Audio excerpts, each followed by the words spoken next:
We're going to go over the nutrition notes. You should have read pages 70 through 81. I just want to go over this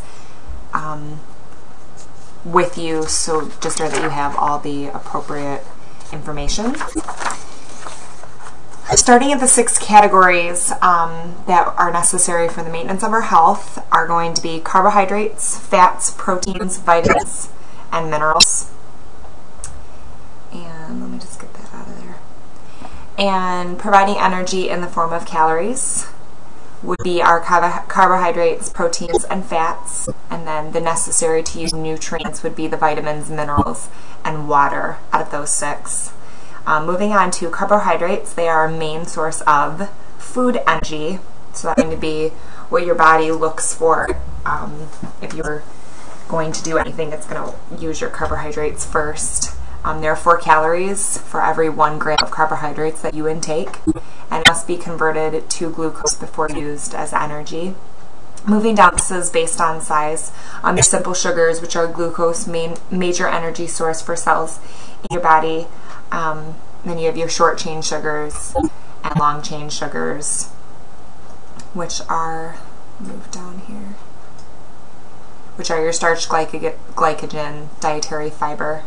And then going back to the top of this page, your long chain sugars, which I just said, the starch, glycogen, dietary fiber, and then vegetables, potatoes, grains, and those are going to be your healthiest carbohydrates. Those are the ones you want to have more in your body, rather than your simple sugars, which are in the form of candy and pop and things like that, and that moves right into our empty calories, which would be right here. So you'd put empty calories here, sugars that add calories to foods with no nutritional value. And I think I popped over complex carbs, which I just talked about, which are low in fat and rich in vitamins and minerals, excuse me. Moving on to recommended amount of carbohydrates that we want in our body is 60% of your daily calories should be from your carbs, which is 20 to 35 grams of dietary fiber as well. And you always want to have a decent amount of fiber in your body. That's what keeps us regular, pushes all the waste out of our body. Moving on to fats, it's the most concentrated form of energy in our body.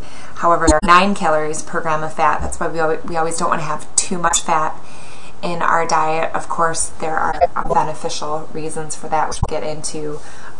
But as for weight loss and things like that and gaining weight, these are going to have the most amount of calories, and they're stored as adipose tissue or fatty tissue.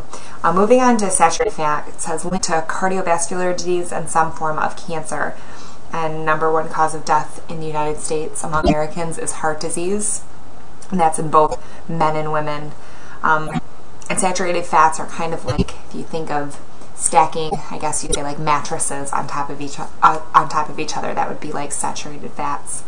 Moving down to unsaturated fats, provide some protection against cardiovascular disease, and trans fats, unsaturated fats that have been hydrogenated and behave like saturated fats. So just like I said, with stacking on top of each other. Oops, I just took it a little bit.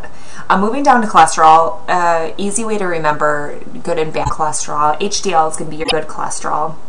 LDL is going to be your bad cholesterol, which is down here. And a good way to remember this is HDL, think of H, healthy, and it removes the cholesterol from the blood, whereas LDL carries cholesterol to the cells, which is what we don't want.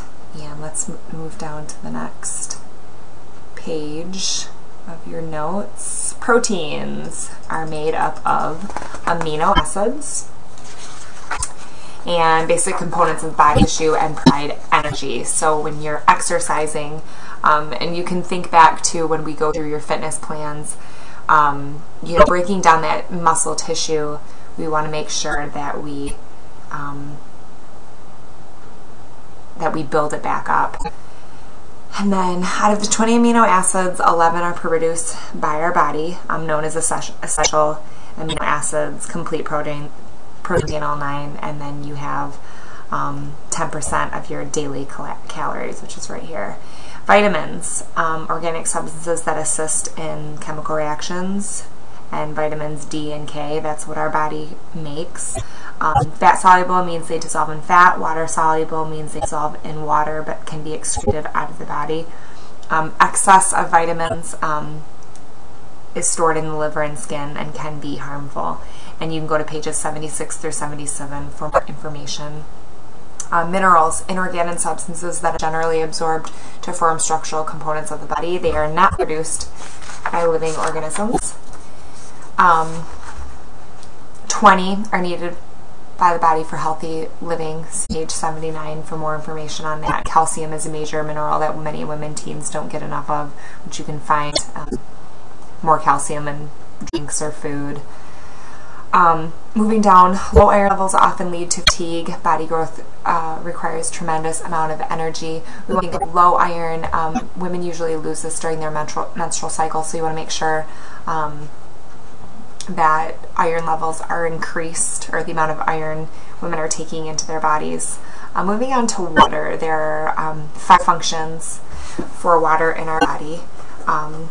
And those can all be found on page 78, so go make sure you look in there and read up on those. We can only live 10 days without water. We need ½ ounce of water consumed per pound of body weight, so you weigh 150, 75 ounces. Quick check for dehydration is always in the urine. Clear and uncolored is okay. Any color you need to increase water.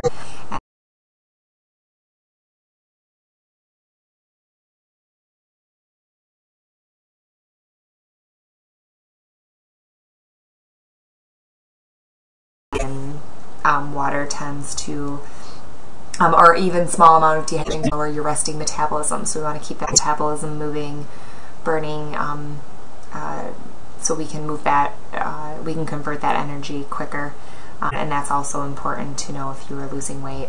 So I hope these notes were helpful to you. Hopefully you have completed them before or tried to, and then just went over them with me. So thank you.